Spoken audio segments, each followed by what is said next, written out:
Hello, my dear students. You are most welcome on WS Academy. This is me, Kusum ma'am, and this is a lecture series of MCQs in Polity, जो हमने इससे पहले start किया था और कुछ lectures हमने किए. So I hope you are all doing good and हमने MCQ सीरीज़ मॉडर्न हिस्ट्री की भी स्टार्ट की है. माशाल्लाह उसका रेस्पॉन्स भी बहुत अच्छा आ रहा है. अगर आपको हमारे किसी भी कोर्स में ज्वाइन करना है तो रजिस्ट्रेशन ओपन है for JKSSB common course NT specially जिस पे फोकस हो रहा है, VLW course and JKS course, KS का कोर्स भी अभी चल रहा है. So let's begin. सो यहाँ तक हमने किए थे क्वेश्चंस और आज हम यहाँ से करेंगे. So in which of the following articles citizenship rights of people who migrated from Pakistan to India is mentioned. इन ऑप्शंस में से कौन सा ऐसा आर्टिकल है जो डील करता है किसके साथ? उन लोगों के साथ जो इंडिया आए, जिन्होंने इंडिया माइग्रेट किया from Pakistan. So options are here: article 4, article 8, article 6 and article 10. Choose the correct option.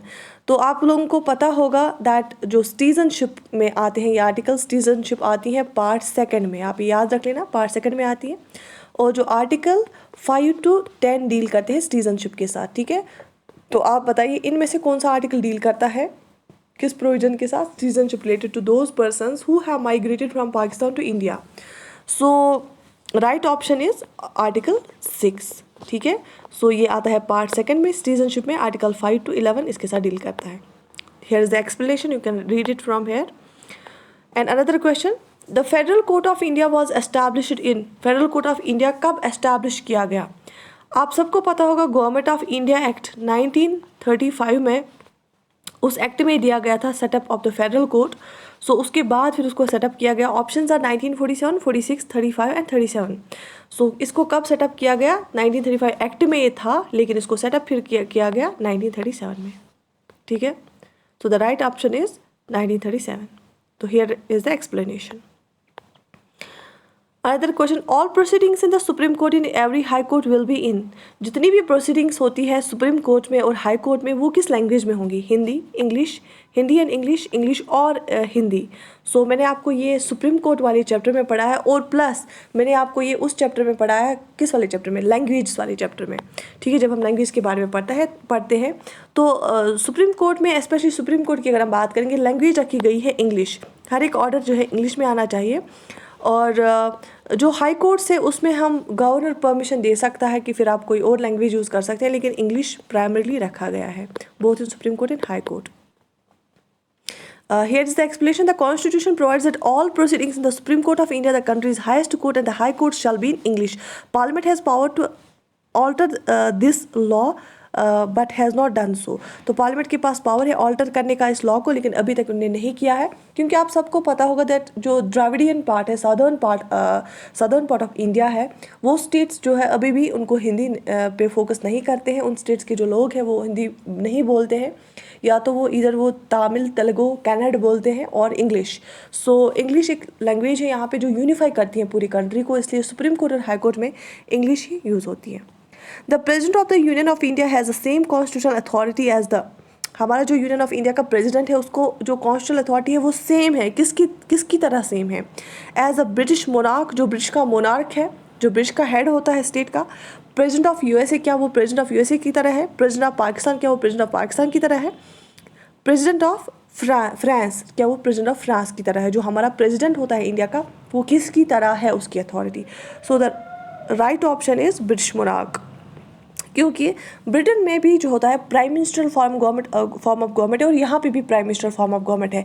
वहाँ पे भी पार्लियामेंट है जो काम करता है, लॉ बनाता है. यहाँ पे भी पार्लियामेंट्रियन जो है गवर्नमेंट है. और वहाँ का जो ब्रिटिश मोनार्क है वो भी एसेंट देता है वहाँ के लॉज को, और यहाँ का जो प्रेसिडेंट है वो भी एसेंट देता है यहाँ के लॉज को. लेकिन फ़र्क उसमें यह है कि हमारी जो कंट्री है वो रिपब्लिक है. रिपब्लिक क्यों है? Republic word is mentioned in our preamble. Republic इसलिए है क्योंकि जो हमारा हेड ऑफ द स्टेट है, प्रेसिडेंट होता है, वो इलेक्टेड होता है. हाउएवर जो ब्रिटिश मोनार्क होता है वो हेरिडिटी होता है, that's not elected. So let's move to another question. So here is the explanation for this question. Which organ is the custodian of the national purse? जो national purse होता है, जो लोगों के पैसे होते हैं, कौन सा ऑर्गन जो गवर्नमेंट का होता है वो कस्टोडियन है नेशनल पर्स का? गवर्नमेंट के कितने ऑर्गन्स होते हैं? 3, लेजिस्लेचर, एग्जीक्यूटिव एंड जुडिशरी। तो इनमें से कौन सा है पब्लिक पर्स का custodian? So it is executive, judiciary, legislature, civil servants. तो the right answer is legislature, because legislature में पूछताछ होती है। Idea of legislature as a custodian of national purse was the first time mooted by government of India act 1919 में पहले आया था, क्योंकि it is primary and most often exclusive arbiter of the federal and physical affairs. आपको पता है budget भी पास होता है लेजिस्लेचर में, और लेजिस्लेचर में जो अकाउंटेबल ठहराया जाता है एग्जीक्यूटिव को भी, क्योंकि एग्जीक्यूटिव के हाथ में ही होता है पैसे खर्च करना। ठीक है, इसके बाद which one of the following articles provides reservation of seats for the schedule caste and schedule tribe in the panchayats? इनमें से कौन सा ऐसा आर्टिकल है जो हमें रिजर्वेशन ऑफ सीट्स प्रोवाइड करता है? कि उनमें पंचायत में शेड्यूल कास्ट और शेड्यूल ट्राइब की रिजर्वेशन होती है सीट्स में, तो पंचायत में, तो वो कौन सा आर्टिकल है जो इसके साथ डील करता है? Article 243(4), article 243 sub clause 3, article 243 sub clause 2, article 243 sub clause 1। आप सबको पता है पंचायत के साथ जो आर्टिकल डील करते हैं दैट इज 243 से लेकर 243 ओ तक, आई थिंक कि पी तक है। तो उसके बाद जो रिजर्वेशन ऑफ सीट्स है उसके साथ कौन सा डील करता है? आप ऐसे भी याद रख सकते हो, 243 सब क्लॉज डी जो है 243 डी करता है डील रिजर्वेशन ऑफ सीट्स। तो यहाँ पे हम देखेंगे, सो 243 डी मतलब 4, ठीक है, A B C D, D मतलब 4, ठीक है। 243 सब क्लॉज 4 प्रोवाइड करता है reservation of seats for the schedule caste and schedule tribes in panchayat, ठीक है। Which of the following article of Indian Constitution mentions the doctrine of pleasure? तो doctrine of pleasure कौन सा आर्टिकल मेंशन करता है? Article 200, article 301, article 310, 311। So doctrine of pleasure is mentioned in which article? So the right answer is 310. Doctrine of pleasure article 310 में mention करके है। मैं इसके बारे में खुद भी पढ़ लूँगी और मैं आपको अलग से इसके बारे में जो है इन्फॉर्मेशन दूंगी इन डिटेल, ठीक है। In which article the provision of reservation of schedule caste and schedule tribe to panchayat has been given? तो फिर से ये क्वेश्चन है, so it is article 243 D जो हमने अभी पढ़ा, ठीक है। इसके बाद द टर्म डिस्ट्रिक्ट जज is mentioned in which of the following article of the constitution? जो डिस्ट्रिक्ट जज की टर्म है वो किस में मेंशन है? Article 230, 231, 232 and 233। So this is not an important question but you should know about this is article 233, ठीक है। वैसे तो आता नहीं है लेकिन आपको फिर भी पता होना चाहिए। द पावर टू क्रिएट और abolish the upper house of the state legislature belongs to the, मैंने आपको ये बार बार पढ़ा है कि जो लेजिस्लेटिव काउंसिल होता है स्टेट्स का, वो बनाने या डिस्ट्रॉय करने का, जो एबॉलिश करने का या क्रिएट करने का पावर जो है, जो लेजिस्लेटिव काउंसिल है उसको एबॉलिश करने का या क्रिएट करने का पावर किसके पास होता है? गवर्नर, पार्लियामेंट, हाई कोर्ट और स्टेट लेजिस्लेचर। सो ये पावर हमेशा मैंने आपको बोला है किसके पास होता है? पार्लियामेंट के पास। और पार्लियामेंट सिंपल मेजॉरिटी से इसको पास करता है एज एन ऑर्डिनरी लॉ। ये अंडर आर्टिकल 368 अमेंडमेंट के अंडर नहीं आता है, एज अ सिंपल मेजॉरिटी ये पास करता है, पार्लियामेंट के पास ये पावर होता है, ठीक है।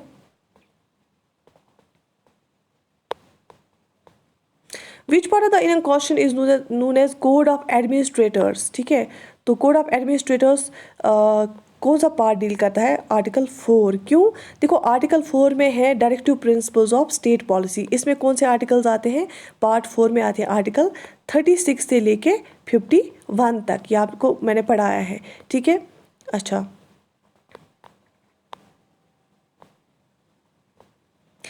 ये एनफोर्सेबल बाय कोर्ट नहीं होते हैं, दे आर नॉट जस्टिसेबल, लेकिन ये गवर्नेंस को जैसे हमारी कंट्री में सोशल जस्टिस, इकोनॉमिक वेलफेयर या लीगल एडमिनिस्ट्रेटिव मैटर्स में हेल्प करते हैं, लेकिन गवर्नेंस को चलाने में हम ये डायरेक्ट करते हैं एडमिनिस्ट्रेशन को कि कैसे चलाना है आपको, ठीक है।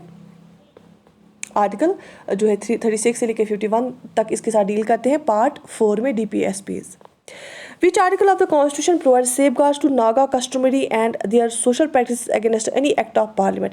कौन सा आर्टिकल जो कॉन्स्टिट्यूशन का है सेफगार्ड देता है नागा कस्टमरी, मतलब जो उनकी नागाज एक ट्राइब है ना, उनकी जो अपनी जो होती हैं, अपनी परंपरा, अपनी प्रैक्टिसेस होती हैं, उसको कौन सेफगार्ड करता है? कौन सा article? Article 371A, article 371B, article 371C, article 263। So it is article 371A। क्यों? आर्टिकल 371 में जो जितने भी आर्टिकल्स आते हैं ना अंदर से ABCD वो सब जो है स्पेशल प्रोविज़न देते हैं डिफरेंट स्टेट्स को।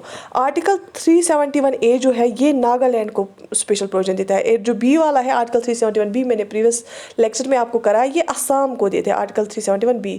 तो आर्टिकल 371A जो है ये नागालैंड को सेफगार्ड देता है, नागाज को, for their customary practices. Here is the explanation, you can read it. One high court may have jurisdiction over the two or more states if the following so decides. एक high court का jurisdiction है जो वो एक से ज़्यादा states पे jurisdiction रख सकता है या एक स्टेट या यूनियन टेरिटरी पे भी रख सकता है, लेकिन ये डिसाइड कौन करता है। रिसेंट एग्जांपल है जम्मू एंड कश्मीर की हाई कोर्ट। जब ये यूनियन टेरिटरी बनाया दिया गया तो JK का जो हाई कोर्ट है उसका जो jurisdiction है that's over Ladakh union territory as well. So who decides it? Options are president of India, parliament, supreme court and the states involved. तो ये भी क्या करता है, ये भी पार्लियामेंट डिसाइड करता है। ठीक है, these are the most important questions you should know about it. Which one of the following objectives is not embodied in the preamble to the Constitution of India? इनमें से, इन चारों ऑप्शंस में से कौन सा कॉन्सेप्ट है जो कि हमारे प्रियम्बल में नहीं है? Liberty of thought, economic liberty, liberty of expression and liberty of belief. तो जब भी वहाँ पे लिबर्टी लिखा है वहाँ पे लिखा है liberty of thought, belief and expression. ठीक है, तो इकोनॉमिक लिबर्टी की बात नहीं हुई है, so this is not the right and this is the right option here and this is not included in our preamble in liberty. So there is liberty of thought, expression and belief. So here it is written liberty of thought, expression and belief, faith and worship. These 5 things: thought, expression, belief, faith and worship. So B is the answer. From the following, who was the first woman speaker of Lok Sabha? Options are Sushma Swaraj, Margaret Alva, Meera Kumar and Sarojini Naidu. So पहली खातून, पहली woman speaker of Lok Sabha कौन थी? Options, so right answer is Meera Kumari. Meera Kumari का आपने देखा भी होगा लोक सभा में। She was well suited to the post, वो बहुत अच्छा हैंडल भी करती थी। I have seen many of her sessions. तो Meera Kumar was the first women speaker of Lok Sabha. She served from 2009 to 2014। ठीक है, the residuary powers of legislation under Indian constitution rests with. देखो 3 लिस्ट्स होते हैं 7th शेड्यूल में। मैंने आपको बार बार पढ़ाया 7th शेड्यूल में 3 लिस्ट सिस्टम दिया गया है जो है डिवीजन ऑफ पावर्स। एक तो है यूनियन लिस्ट, दूसरा है स्टेट लिस्ट और तीसरा है कंकरेंट लिस्ट। अब इन 3 लिस्ट में अलग अलग आइटम्स रखे गए हैं कि यूनियन लिस्ट में जो आइटम्स होंगे उन पर पार्लियामेंट, यूनियन गवर्नमेंट लॉ बनाती है, स्टेट लिस्ट में स्टेट गवर्नमेंट और कंकरेंट लिस्ट में दोनों। अब अगर कोई आइटम है जो इन 3 लिस्ट्स में, तीनों के तीनों लिस्ट्स में नहीं होगा, वो किस में होता है? वो रेजुरी पावर्स में होता है। ठीक है, रेजुरी लिस्ट में। और वो रेजुरी पावर्स किसको दिए गए हैं? क्योंकि मैंने आपको इससे पहले भी बताया कि जो हमारा फेडरेशन है हम कनाडा वाला मॉडल यूज़ करते हैं, फेडरलिज्म विद स्ट्रॉन्ग सेंटर। ठीक है, फेडरलिज्म विद स्ट्रॉन्ग सेंटर। अब कनाडा वाला मॉडल हम यूज़ करते हैं और जो रेजुरी पावर्स होते हैं वो हमारे किसके पास होते हैं? वो हमारे पार्लियामेंट के पास होते हैं, दैट्स अगेन यूनियन गवर्नमेंट के पास होते हैं।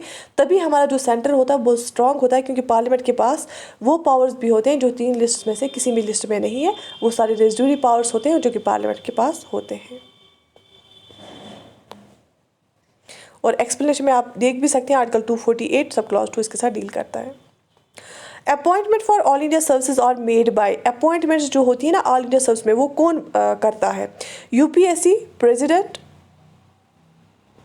And prime minister and parliament. देखो यहाँ पे आपको एक बात याद रखनी है, UPSC जो होता है ना, यूनियन पब्लिक सर्विस कमीशन, उसका काम होता है सिर्फ रिक्रूटमेंट करना, जो फिर फाइनल लिस्ट देना गवर्नमेंट को।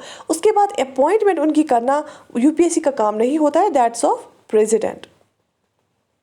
All the appointments to the All India services are made by the President of India.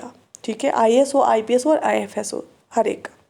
The states in India are demanding greater autonomy from the centre in the digest field. जो हमारी states है ना India की, वो ज़्यादा से ज़्यादा autonomy चाहती है सेंटर से। किस फील्ड में? Legislative, administrative, financial, all of the above. So obviously states हमेशा मांगती है ज़्यादा पावर्स तीनों स्फीयर्स में, लेजिस्लेटिव लॉ बनाने के मामले में, एडमिनिस्ट्रेटिव डिसीजंस होते हैं उस मामले में भी, एंड फाइनेंशियल, वो ज़्यादा से ज़्यादा फाइनेंशियल पावर्स भी चाहते हैं, वो ज़्यादा से ज़्यादा फाइनेंसेस भी चाहते हैं। So all the above are correct. So option right option is all the above. They want legislative, administrative and as well as financial autonomy, more and more autonomy from center. So I think this is sufficient for today. Do write me in the comment section if you want me to continue this or not. So मुझे बहुत अच्छा response आ रहा है, specially MCQ modern history का भी बहुत अच्छा आ रहा है. I will start another component as well on the YouTube and I will let you know about the timing of that. So I wish you all the best. Take very good care of yourself. Allah Hafiz.